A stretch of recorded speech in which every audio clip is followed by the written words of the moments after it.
My girlfriend's so-called male idol, the guy she'd admired for years and who'd been abroad for 3, finally came back. At the welcome back dinner, Gardenia spent the entire time picking food for him, fussing over him, asking if he was cold or tired, as if I, sitting right next to her, were a corpse. The men shot me a provocative glance, then turned to Gardenia and said, "Gardenia, you've always understood me best. Too bad some people just don't know how to cherish what they have." Gardenia was just about to echo him when I flipped the table. Scalding soup splashed all over the cheating pair. Amid the screams, I calmly straightened my cuffs. "If you're this in love, then this pig slop is on the house." With that, I turned around and wrapped an arm around the wealthy heiress standing at the door watching the show, who also happened to be that man's fiancée. "Miss Lee, a dump like this is filthy. How about we go somewhere else and catch up?"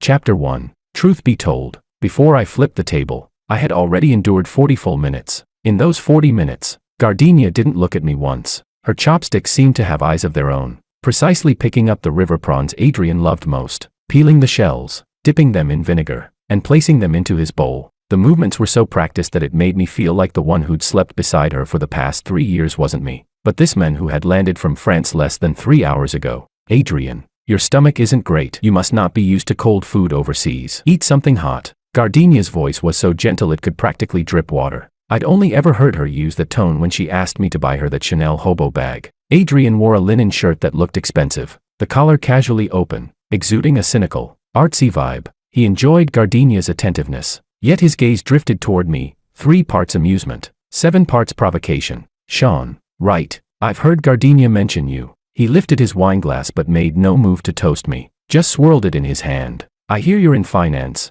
Not bad. Making money isn't shameful. It's just that we artsy types don't really understand those number games of yours. All reeking of money." My hand paused mid-cut on the steak. Reeking of money.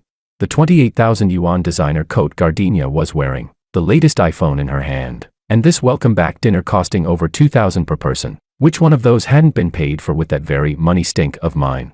Before I could speak, Gardenia got anxious first. She lightly scolded Adrian, tapping the back of his hand. "Adrian, don't say that. Sean is a bit vulgar." "Sure, but he's honest. He's taken good care of me these past few years." Honest, vulgar. Those 2 words landed like precise slaps across my face. I put down my knife and fork, wiped my mouth with a napkin, and looked at Gardenia with a half smile. "Taken care of you? You mean helping you pay off the 50,000 in credit card debt someone left behind 3 years ago? Or covering the monthly payments on that Panamera?" The air in the private room froze instantly. Gardenia's face flushed red. She hadn't expected me to bring up money in front of Adrian. To her, talking about money was the most hurtful and undignified thing in the world. "Sean, what do you mean by that?" She slammed her chopsticks down, eyes blazing. "Today is about welcoming Adrian back. Why bring up all that old crap? Are you even a man? Do you have any sense of proportion at all?" Adrian let out a perfectly timed chuckle. He wrapped an arm around Gardenia's shoulders, like he was soothing a bristling cat, then turned to me, superiority written all over his face. "Gardenia, you really do understand me best. It's just a shame some people don't know how to cherish things, or what romance even is." As he spoke, he picked up the peeled prawn and brought it toward Gardenia's mouth. "Come on, Gardenia, don't be mad. Open up." Gardenia lowered her head shyly, ready to take the prawn. At that moment, the string in my mind called reason snapped. I stood up, both hands gripping the edge of the marble tabletop. My muscles tightened. I put in force. Crash. The massive noise made the entire private room shake. An entire table of exquisitely prepared dishes, along with the scalding Buddha jumps over the wall, red wine, and seafood, traced a filthy arc through the air, then landed squarely on the cheating pair. "Ah!" Gardenia let out a shrill scream. The peeled prawn never made it into her mouth. Instead, that basin of hot soup gave her 28,000 yuan coat a free dye spa. Adrian had it even worse. A whole plate of abalone sauce was dumped onto the hairstyle he was so proud of, flowing down his so-called artist shirt, leaving him as miserable as a drowned rat. The private room door was pushed open by the commotion. A waiter and several onlooking guests stood at the entrance, staring in shock. Among them stood a woman wearing a black, custom-tailored high-fashion suit dress. Her arms were crossed, her expression cold, yet the corner of her lips carried a faint trace of amusement. Elisa Lee, the eldest daughter of the Lee group, and Adrian's fiancée in name. What a small world. Amid the screams and curses, I unhurriedly straightened my cuffs, flicking off dust that didn't even exist. I didn't spare the 2 people on the floor a single glance. My voice was calm, as if I were discussing the weather. "Since you're so deeply in love, this meal of pig feed is my treat. Sean, you're insane. I'm calling the police." You psycho. Gardenia screamed hysterically while shaking vegetable scraps off her body. I ignored her completely and walked straight toward the door. When I passed by Elisa, I stopped. I reached out and naturally wrapped an arm around her slender waist. Her body stiffened slightly, but she didn't dodge. Instead, she tilted her head and raised an eyebrow at me. Miss Lee, I said with a smile, looking into her sharp, intelligent eyes. A dump like this is far too filthy. How about we go somewhere else and catch up? Elisa glanced at the fiancé inside who was still jumping and raging, a mocking curve appearing at her lips. She smoothly hooked her arm through mine, her voice cool and pleasant. Sure, I wasn't full anyway. Your treat. Chapter 2. Once we stepped out of the restaurant, the night wind hit me, and the adrenaline rushing through my veins finally eased a little, but I didn't regret it. If anything, these past 3 years had never felt as clear-headed and liberating as this moment. Elisa's arm was still linked through mine, with no intention of letting go. It wasn't until we got into her black Maybach that she released me, leaning back against the leather seat and turning her head to study me. Sean, senior investment manager at Taiga Capital, a well-known asset reaper in the industry. She recited my resume with precision, her gaze carrying a hint of scrutiny. Didn't expect your taste to be this bad. I fastened my seatbelt and let out a self-mocking smile. Miss Lee, you flatter me. Who hasn't been blind a few times when they were young? That said, your taste isn't exactly stellar either. I was referring to Adrian. Elisa didn't get angry. She reached into the armrest box, took out a pack of women's cigarettes, pulled one free, and toyed with it without lighting it. A family-arranged engagement. The old man misjudged him, thought someone in the arts would be refined. Who knew he'd turn out to be an empty suit? Her tone was filled with disgust. You did well flipping that table. I've wanted to do that for a long time, but it wasn't convenient for me. So you didn't push me away because you wanted to use me as your gun? I asked. Mutual benefit. Elisa turned to face me directly. You need to get rid of that leech of an ex-girlfriend. I need a reason to call off the engagement. Making a scene today works in both our favor. A smart woman. Talking to smart people saves energy. Where to? She asked. We didn't get to eat. I'm actually hungry. Do you mind street food? Miss Lee. Elisa Lee started the car, the engine letting out a low growl. Lead the way. Half an hour later, an old, well-known wonton stall, the Lee family's heiress, worth billions, was sitting at a greasy folding table, copying my moves and dumping a huge spoonful of chili oil into her bowl. How much does Adrian owe? I asked suddenly, after eating a wonton. Elisa paused mid-motion and looked up at me. How did you know?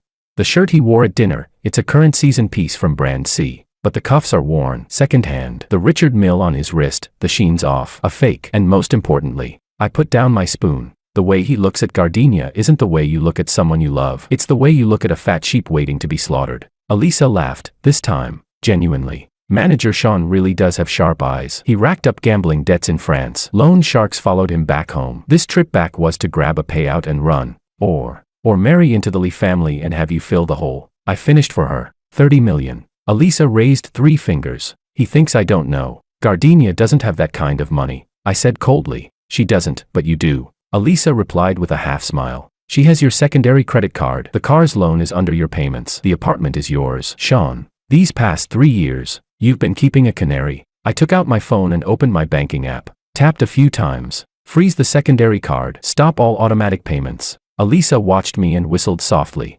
Ruthless. But the apartment's tricky, isn't it? Her name's on it. Her name. I sneered. When I bought it, I planned ahead. It's notarized as premarital property. Adding her name was just to put her at ease. She only has the right to live there. No ownership. And my eyes turned icy. The down payment was mine. The mortgage was mine. If she dares to make trouble, I'll make her cough up 3 years' worth of rent. Elisa looked at me, a flicker of admiration passing through her eyes. Looks like I don't need to worry about you going soft. Just then, my phone started vibrating like crazy. Gardenia flashed on the screen. It buzzed more than 10 times in a row. I didn't answer. I muted it and placed it face down on the table. Not picking up, Elisa asked. Let the bullets fly a little longer, I said, sipping the hot broth. If I answer now, it'll just be her screaming. The real show starts when she realizes her card won't go through. Chapter 3. Sure enough, less than 10 minutes later, my phone vibrated again. This time it was a WeChat notification. Gardenia sent a barrage of voice messages, mixed in with several photos. In the photos, Adrian was still awkwardly wiping grease off his body, while a close-up of the bill was taken crystal clear. That dinner, plus a few good bottles of wine, 24,000. Add the damaged tableware and cleaning fees, and the restaurant demanded another 5,000. Total, 29,000. I tapped the first voice message. I didn't hold the phone to my ear. I put it straight on speaker. Gardenia's shrill voice exploded over the wonton stall. Sean, you stopped the secondary card. Are you even human? You pick now to cut off my card. All the waiters are staring at us. Transfer the money right now. You already made Adrian look like this. You're seriously going to make him pay. Send me 30,000 immediately, or this isn't over. Don't even think about coming home tonight. Elisa, listening to this righteous screaming, nearly spat out her wontons. That lung capacity. She commented, what a waste not going into opera. I didn't reply. I simply blacklisted Gardenia. Then I opened Alipay and transferred €1 to her. Note, breakup fee. Also, I'm not paying for that pig feed. Whoever ate it pays for it. Elisa raised an eyebrow at my move. €1. That's brutal. You're humiliating her. Not really. At market price, the pork in that meal is worth about that much. I wiped my mouth and stood up. Let's go. Miss Lee, I'll take you home. I've got some packing to do. Packing.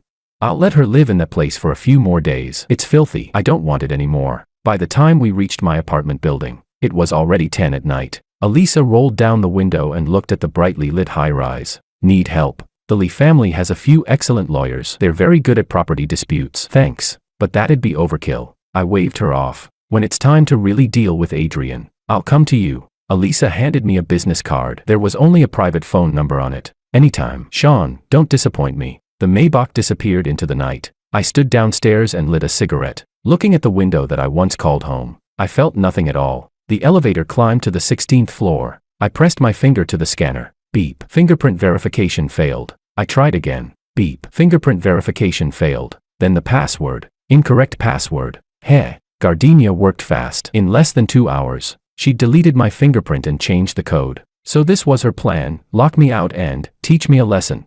Muffled voices drifted from inside. Gardenia, this isn't a good idea. He bought this place. After all. Adrian's voice, dripping with affected delicacy. What are you scared of? My name's on the deed. This is my apartment. He went crazy tonight and made you look like that. He needs to learn his lesson. Let him kneel outside all night. But, that 20-something thousand. I paid it on my credit card. Oh, Adrian, don't worry. When he comes back tomorrow to apologize, I'll make him pay you back double. He's just a simp. Leave him hanging overnight and he'll behave. Standing outside the door, listening to them, I was so furious I laughed. Make me kneel outside. Pay back double. Gardenia, did you really think I was still that Sean who revolved around you like a pathetic simp? I took out my phone and dialed the property manager. Manager Wong. This is Sean, the owner of Unit 1602. Yes, I forgot my key, and the password doesn't work. Please bring a few security guards up. I need to force the lock. Oh, and help me check. Were there any non-residents registered coming in tonight? There were? Perfect. Call the police too. Say there's been a break-in, home invasion and robbery. I hung up and leaned against the door, lighting another cigarette. 5 minutes later, the elevator doors opened. Manager Wong came running up with 3 burly security guards, even carrying riot control forks, all slightly out of breath. Sir, are you okay? I'm fine. The people inside might not be. I pointed at the door. Break it. Manager Wong hesitated. Ah, this door's pretty expensive. I'll pay. Replace it with a new one. Got it. Do it. The 3 guards didn't waste a word. They grabbed the breaching tools and went to work. Bang, bang, crash. Amid the thunderous impacts, the expensive security door burst open. I stepped over the broken door panel and walked into the living room through the swirling smoke. On the sofa, Gardenia and Adrian, both in bathrobes, looked like 2 startled quails, staring in terror at me as if I were a demon. Adrian was wearing my bathrobe. Say, Sean, what are you trying to do? Gardenia shrieked as she jumped up. I exhaled a ring of smoke, my gaze icy as it swept over them. What am I doing? I said calmly. Catching thief. Chapter 4. Thief. What thief? Sean, are you insane? This is Adrian. Gardenia stepped in front of Adrian, shielding him like he was some priceless treasure. Behind me, the security guards exchanged awkward looks. Manager Wong rubbed his hands nervously. Sir, this looks like someone you know. I ignored Manager Wong and walked straight to the sofa, yanking away the Hermes wool throw that Adrian had been sitting on. I'd carried it back from Europe myself just last month. Manager Wong, this man is not a registered resident. He entered without my consent, is wearing my clothes, and using my belongings. If that's not theft, what is? I turned my gaze to Adrian's wrist. There was a green submariner there. My watch. Oh, so, great artist Adrian, weren't you above the stench of money? I sneered. Then why are you sneaking around wearing my watch? Adrian's face went pale. He instinctively tried to hide his hand behind his back, then forced himself to calm down. Sean, don't slander me. This Gardenia let me wear it for fun. It's just a crappy watch anyway, who'd care about it? If you don't care, then take it off. I stepped forward, staring him down, intimidated by my presence. Adrian stumbled back 2 steps and collapsed onto the sofa. Sean, that's enough. Gardenia rushed over and shoved me, but I didn't budge an inch. I told him to wear it. You've got so many watches, what's wrong with letting Adrian wear one? Why are you so petty? Her sheer self-righteousness was laughable. My things, I'll give them to whoever I want, even if I feed them to a dog. That's my business. But taking my belongings without my permission and giving them to some random man, that's called stealing. I turned to Manager Wong. Did you call the police? Before he could answer, Gardenia shrieked. No police. Sean, if you call the police, I'll kill myself. Be my guest. I looked at her coldly. Jump from here. 18 floors, it should be a pretty ugly splatter. Just try not to damage the landscaping. Makes things hard for property management. Gardenia froze. She had never seen me like this before. The slightest frown from her would have had me worrying for half the day. Now I was telling her to go die, and she didn't know how to react. Sean, how did you become like this? Her eyes reddened, tears welling up. That trick used to work every single time. Unfortunately for her, I was immune now. Cut it out, I said, pointing at the door. Now, immediately, take your trash and get out. You're kicking me out. This is my apartment. Gardenia shouted in disbelief. Your apartment? I laughed and pulled out my phone, bringing up photos of the notarized agreement. Look carefully. I paid the down payment. I pay the mortgage. Your name's on it. Sure, but it's just decorative. If I take this to court for asset division, how much do you think you'll get? Debt. Maybe half of that. And one more thing, I added, gesturing around the room. All the furniture and appliances were bought by me. I've got every receipt. If you refuse to leave, I'll report Adrian for home invasion and theft. The amount involved is more than enough to put him behind bars for a few years. At the word prison, Adrian completely panicked. He might be a con artist, but he was terrified of the police. He hurriedly took off the watch and placed it on the coffee table, tugging at Gardenia's sleeve. Gardenia, maybe we should leave first. Leave? Go where? Where are we supposed to stay tonight? Gardenia made one last attempt to struggle. That's your problem. I sat down in the armchair, crossed my legs. You have 5 minutes. If you're still within my line of sight after that, I won't just call the police, I'll call the media too. An artist freshly back from overseas getting arrested for home invasion and theft. Sounds like a pretty explosive headline, don't you think? This move struck Adrian right in his weak spot. He still needed to rely on his artist persona to skim money. He absolutely could not afford this kind of scandal. Gardenia, let's go, now. Adrian no longer cared about keeping up appearances. He grabbed Gardenia and dragged her toward the door. Gardenia stumbled as she was pulled along. She turned her head to look at me, her eyes filled with resentment and unwillingness. Sean, you'll regret this, what you did to me today. Even if you kneel down and beg me in the future, I'll never forgive you. I didn't even lift my eyelids. Close the door on your way out. No need to shut it too tight. It's getting replaced anyway. The two of them fled in a sorry state. The room finally fell quiet. Manager Wong wiped the sweat from his forehead. Sir, then, thanks for your hard work. I took 1,000 yuan in cash from my wallet and handed it to Manager Wong. Get the guys some cigarettes. Have someone fix the door tomorrow. For tonight, trouble yourselves to patrol a bit more. Got it. Don't worry. The security guards left. I looked at the now empty living room. The watch on the coffee table, still carrying Adrian's body heat, made me feel sick. I picked up the watch, walked to the balcony, and flicked my wrist. A green arc streaked across the night sky and disappeared into the bushes below. Anything that's been dirted, I never keep. Chapter 5. Early the next morning, I went to the office. The moment I stepped into my workspace, my assistant Danny leaned over with a face full of gossip. Sean, is it true you flipped a table at Orange Restaurant last night, and even left with the Lee family's eldest daughter? The whole circle's going crazy. Good news never leaves the house. Bad news travels 1,000 miles. There were plenty of insiders at the dinner last night. The rumor spread faster than a stock crash. That's nothing, I said as I turned on my computer. There'll be plenty more of this kind of thing in the future. Then, what about Gardenia? Wasn't she your girlfriend of 3 years? Ex-girlfriend, I corrected calmly. And from now on, anyone who mentions that name in front of me gets half their bonus docked. Danny immediately mimed zipping her mouth shut. I got to work. The first thing on my agenda, asset liquidation. I pulled up every statement from the secondary cards Gardenia had used and printed them into a thick stack. Bags, clothes, cosmetic treatments, even gifts she'd bought for Adrian, all paid for with my money. Total, 1.48 million. That didn't even include the mortgage or the car loan. I was in the middle of crunching numbers when the front desk called. Manager Sean, there's a woman named Gardenia downstairs looking for you. She says it's urgent and is making a scene in the lobby. Heh, she moved fast. Let her up. 5 minutes later, Gardenia burst into my office. She'd changed clothes, no longer wearing last night's filthy coat, but her face was haggard. Dark circles heavy under her eyes. Clearly, life hadn't been easy for her after leaving my place last night. Sean, where did you take my car? She slammed her hand on the desk the moment she walked in. I went to the garage this morning and it was gone. Did you have it towed? The Panamera was mine. I bought it, but I'd let her drive it daily to keep her happy. Last night, I hadn't just changed the door locks. I'd remotely locked the car and had a towing company haul it straight to a used car dealer. That's my car, I said without looking up, continuing to read my report. I sold it. Sold it, Gardenia screeched. That was a birthday gift you gave me. A gift, I sneered. Was it transferred into your name? The registration's under mine. I've been paying the loan. Do I need your permission to dispose of my own assets? You, Gardenia trembled with rage. How can you be so heartless? I don't even have a car to get to work now. I have to squeeze onto the subway. What's wrong with the subway? Low carbon and eco-friendly. I tossed the thick stack of statements onto the desk in front of her. Perfect timing. Sign this. Gardenia flipped through a couple of pages. Her face instantly changed. What is this? An IOU. A breakup settlement. I tapped the number at the bottom. This one, 48 million, is what you spent on my secondary cards over the past 3 years. And although the car's been sold, you still need to shoulder part of the depreciation and 3 years of loan interest. Add in rent, round it up nicely. 2 million. Are you insane? Gardenia ripped the papers to shreds and flung them in my face. We were going to get married. What's mine isn't yours. Now that we've broken up, you're counting pennies with me. Do you have any shame?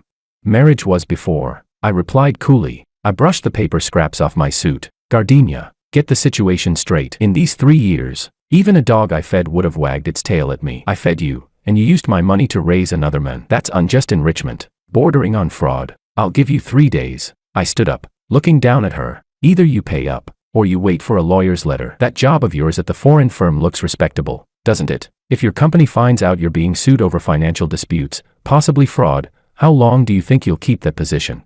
That was her Achilles heel. Someone like Gardenia cared most about her image and that so-called elite job. She was finally scared. Her tone softened, even carrying a hint of pleading. Sean, do we really have to take this that far? I know I was wrong yesterday. I shouldn't have ignored you just to save face, but there really is nothing between Adrian and me. We're just pure friends. Pure enough for him to wear my bathrobe. That was because his clothes were dirty. Gardenia stepped closer, trying to grab my hand. Sean, can we stop this? Can we make up? I'll make Adrian move out. I won't contact him anymore. We'll go back to how things were. If this had been before, I might actually have softened after hearing that. But now, looking at her hypocritical face, all I felt was disgust. Just then, the office door was pushed open. Elisa walked in on 10-centimeter heels, her presence commanding the room. She didn't even glance at Gardenia. She tossed a folder onto my desk. Manager Sean, we finished checking Adrian's background. It's even more impressive than we expected. The moment Gardenia saw Elisa, she snapped like a cat whose tail had been stepped on. Elisa, why are you here? What's your relationship with Sean? Elisa turned around, took off her sunglasses, and revealed a pair of eyes curved in a half smile. Gardenia, isn't it obvious? I'm discussing a business deal worth several $100 million with manager Sean. As for you, she looked Gardenia up and down. Which wet market shrew wandered into the wrong place? You. Gardenia choked with anger. I picked up the folder and flipped through a few pages, my smile growing deeper. Gardenia, didn't you say Adrian was just a pure friend? I handed her the documents. Why don't you take a look at what this pure friend has been up to in France? Inside were copies of Adrian's IOUs from an underground casino in France, intimate photos of him with several wealthy older women, and even a court summons for fraud. In France, he wasn't doing any kind of art creation at all. He was circulating among rich socialites, living off scams and sleeping his way through them. This time he came back because he couldn't survive there anymore. Creditors were after him. I pointed at one of the photos. See this 50-year-old French countess, another one of his pure friends. Gardenia's hands started shaking. She stared at the photos, her face pale as paper. No, that's impossible. Adrian said he'd held exhibitions at the Louvre. Exhibitions? Elisa snorted. That was him renting a basement with his own money, putting up a few paintings bought from street stalls, and taking staged photos to fool idiots like you. Gardenia's worldview collapsed. The artist boyfriend she'd always been so proud of turned out to be nothing more than a complete fraud and a male prostitute. Now you can get out. I dismissed her coldly. Go back and tell Adrian the Lee family's legal team is already on the way. His days in this country are numbered. Gardenia walked out of the office like a lost soul. She didn't even spare a glance at the shredded settlement papers on the floor. Chapter 6. After Gardenia left, only Elisa and I remained in the office. Thanks, I said, lifting the file in my hand toward Elisa. This came at the perfect time. Not just to help you, Elisa replied as she took a seat across from me. That idiot Adrian actually ran to the Lee residence this morning and asked my grandfather for money, claiming he wanted to hold an art exhibition. In reality, he was trying to plug the hole he dug overseas. And did the old man give it to him? He almost did. That guy's mouth is way too sweet. He practically had my grandfather wrapped around his finger. Elisa's eyes turned cold, so I had to speed things up. Sean, there's a charity gala tonight. Adrian will be there. Gardenia probably will too. And you? I'm one of the organizers. Of course I'll be there. Elisa looked straight at me. You're coming too. I'm short one male companion. Me. I pointed at myself. Isn't that kind of event not exactly my scene? What's inappropriate about it? Elisa smiled faintly. Tonight is Adrian's last moment in the spotlight, and the beginning of his total disgrace. Don't you want to see a show like that with your own eyes? I laughed. All right, I'm in. 7 o'clock that evening. H-City's most exclusive private club, perfume and jewels, champagne and shadows. Wearing a bespoke suit Elisa had arranged for, I walked into the banquet hall arm in arm with the most dazzling heiress of the Lee family. The moment we entered, I saw Adrian. I had to admit, he had his ways. He'd already coaxed Gardenia back this quickly. Dressed in a white suit, looking every bit the gentleman, he stood among a group of elites, eloquently expounding on his so-called artistic philosophy. Gardenia clung to his arm. Though her expression was a little stiff, she still forced a smile, basking in the gazes around her. It seemed that File hadn't completely shattered her illusions. Or perhaps she simply refused to admit she'd been blind, clinging desperately to self-deception. Look, isn't that Miss Lee? Who's the man next to her? He's handsome, never seen him before. Isn't Adrian her fiancé? Why is he with that woman named Gardenia instead? The murmurs around us grew louder. Adrian noticed us too. His expression stiffened for a split second, but he quickly recovered his fake smile and walked over with a wineglass in hand. Elisa, you're here. He completely ignored me and gazed at Elisa with feigned affection. I've been waiting for you. There's an auction tonight. I have a painting up for bidding. All for charity. Elisa Lee looked at him coolly. Oh, you're painting? From that Louvre basement series of yours?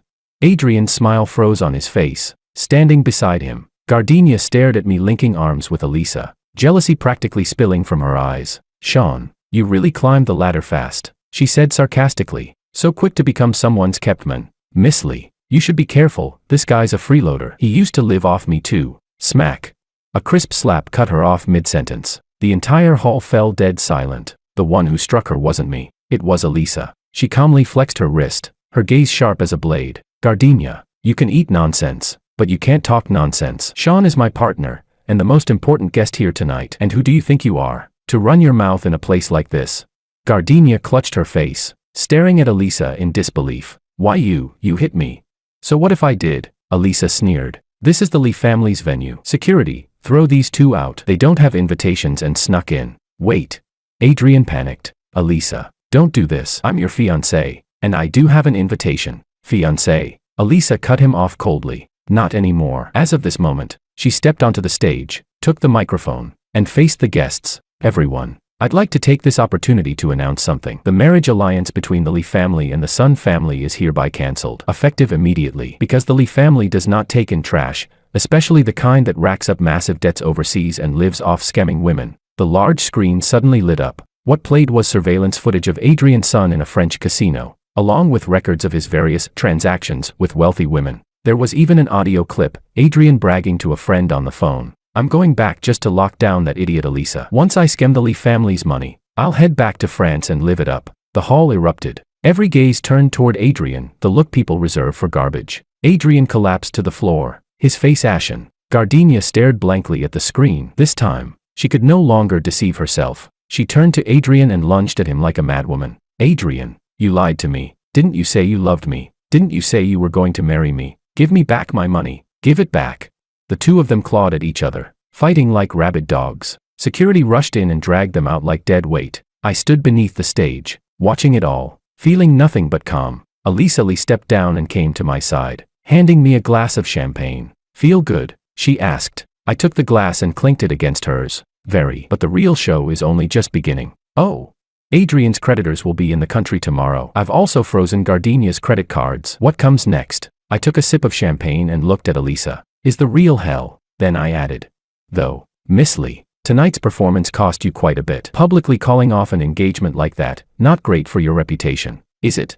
Reputation. Elisa laughed, a hint of cunning in her smile. As long as I get rid of trash, who cares about reputation? Besides, she leaned in close, her breath warm and fragrant. With such an outstanding new partner like manager Sean standing in front of me, who's going to remember that garbage ex at all? Chapter 7. Over the next month, H-City staged a spectacular dog-eat-dog farce. Adrian was chased all over town by creditors and was eventually placed under formal police investigation for fraud. Gardenia was also taken in for questioning on suspicion of harboring and assisting fraud. Although she was ultimately released due to lack of direct knowledge, her job was gone for good. Foreign firms value reputation above all else. Once a scandal like that breaks, termination is immediate, with industry-wide notification. She no longer had the nerve to come asking me for money, because for that $1.48 million, I had already entrusted a lawyer to file a lawsuit. The court froze the small amount of savings under her name. After her parents found out, they came to my company to make a scene. Security threw them out, and I had them detained for several days for disrupting office operations. I heard that Gardenia now works the night shift at a convenience store, and still has to endure harassment from Adrian's creditors on a daily basis. As for Elisa and me, what started as an act quietly turned real, becoming an open secret within our circle. At first, the Lee family patriarch had strong objections to me, a poor kid with no background whatsoever. But after I helped Lee Group resolve a thorny merger case and pushed their stock up 3 points, the old man's attitude toward me changed completely. "Sean," he said, "come over for dinner this weekend. Elisa's grandmother is making soup." That was acceptance. That weekend, I drove the new Maybach Elisa had given me, taking her to the Lee family's old residence. We stopped at an intersection, red light. Absent-mindedly, I glanced out the window. By the roadside, Gardenia was squatting in her convenience store uniform, eating a boxed meal. She had lost a lot of weight. Her hair was dull and yellowed. There was no trace left of the polished white-collar woman she once was. A drunk passerby bumped into her, knocking the box from her hands and spilling the food onto the ground. She didn't explode. She didn't scream. She simply crouched down, picked up the scattered grains of rice, and stuffed them into her mouth. That pig feed she once wouldn't even look at was now keeping her alive. As if sensing something, she looked up in this direction. Through the darkened car window, she probably couldn't see me, but I could see the emptiness and numbness in her eyes. The light turned green. I pressed the accelerator, and the car glided smoothly down the street. "What are you looking at?" Elisa asked from the passenger seat. "Nothing." I kept my eyes on the road and tightened my grip on her hand. "Just saw a passerby. By the way," she added, "what do you want to eat tonight?" "Let's eat at home. I learned a new dish. I'll cook it for you." "All right," she smiled. Chef Sean. Outside the window, the city's neon lights streamed backward. All the ugly past had finally been left far behind. The road ahead was radiant with light.